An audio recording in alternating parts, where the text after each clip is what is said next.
বন্ধুরা, এই যে দেখুন, দুঃসময়ে মানুষ চেনা যায় আর সুসময়ে চেনা যায় বেঈমানদের আসল রূপ। দেখুন এই ভাইটিকে আর তার স্ত্রীকে বাড়ির সবাই মিলে কিভাবে ঘাট ধাক্কা দিয়ে বের করে দিচ্ছে। এমনকি ভাইটির নিজের বাবা রাগের মাথায় তাদের ব্যাগটা ছুঁড়ে ফেলে দিয়ে বলল, বেরিয়ে যা আমার বাড়ি থেকে, তোর মতো অপদার্থের এখানে কোনো জায়গা নেই।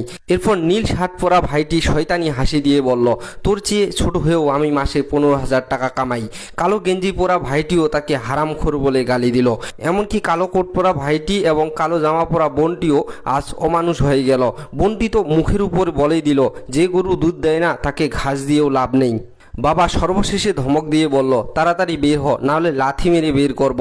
ভাইটি নির্বাক হয়ে সবার এই অপমান সহ্য করে যখন স্ত্রীকে নিয়ে বেরিয়ে যাচ্ছে, তখনই ভিতর থেকে মা চিৎকার করে বলে উঠলেন, দাঁড়া বেটা, আমিও তোর সাথে আসছি।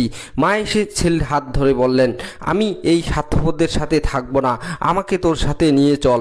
আর এরপর ছেলেটি মায়ের কাঁধে হাত দিয়ে পরম মমতায় তাকে নিয়ে রওনা দিল।